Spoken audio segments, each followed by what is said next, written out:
We all feel it. That stiffness, the swelling. You can feel the warmth from the inflammation. You can feel the sting of the pain. You can feel the muscles seemingly filling tight. We've all felt it. The stiffness. Being able to bend over to tie your shoe without the stretch in your back being so uncomfortable that you just avoid putting your shoes on because it's hard to bend over to reach them. Or you're unable to throw that baseball or swing that bat as hard and as strong as you used to. The range of motion seems to be going away. And if I keep swinging this bat, you're going to hurt your shoulder, elbow, wrist. You eventually do hurt your shoulder, elbow, or wrist. And then you're like, well, I can't swing that baseball bat anymore. So that's just something I'm going to have to mark off my list of things that I can do because I'm getting older. All that swelling, the inflammation, the stiffness, the pain, those are all signals. Those are your first indications from your body telling you that there is something wrong and it needs to be addressed. How many of us pay attention to our body that close or even view those things as a signal from the body? They're just something that's happening to you. Well, that's a paradigm that I challenge. That's a paradigm that I want to change. We are not subject to that paradigm unless you believe it. I am a manifestation of that argument. I'm not in the pain that I used to be in. The pain that I accepted as normal. The pain that I accepted as the aging process, as it was known and explained to me my entire life. That as you get older, you slow down. Things begin to stiffen. You're unable to do certain things because you don't have that range of motion anymore. That you get sicker. That you have to be on medications. That you just gain weight and you turn gray. Dry out, wrinkle. There's this statistic that I don't recall, but it is a very high statistic of number of Americans. That's just in the United States. That's not including the rest of the world. There are a high percentage of Americans that suffer daily from some sort of chronic pain at some level. And it's far too many. And a lot of this suffering is unnecessary. It is truly unnecessary. And I want to help people make that change. That's what I want to do.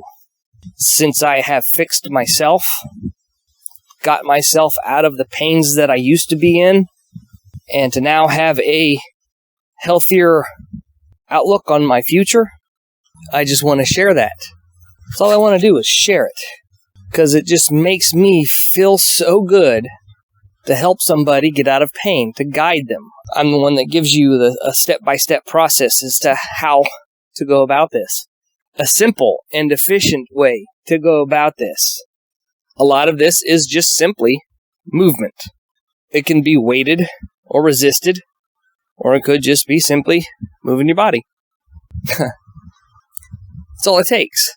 But there's a certain particular way that you're supposed to do it to safeguard your joints for the longevity of your life, so that you can stay healthier for longer and have a health span, not just a lifespan. A lot of, throughout people's health or lifespan, their health span is very short compared to how long they live. So the last few years, decades of their life are miserable. They're suffering for that time. And there's an option to have a longer health span so that the end of your life that you're living as you age, you will have a longer health span, therefore a longer lifespan, but you will have fewer years of suffrage. Because all we tend to be doing at the moment is just managing symptoms and never taking care of the cause. So, yeah, I guess I would say suffering. It's unnecessary. I'm good at this.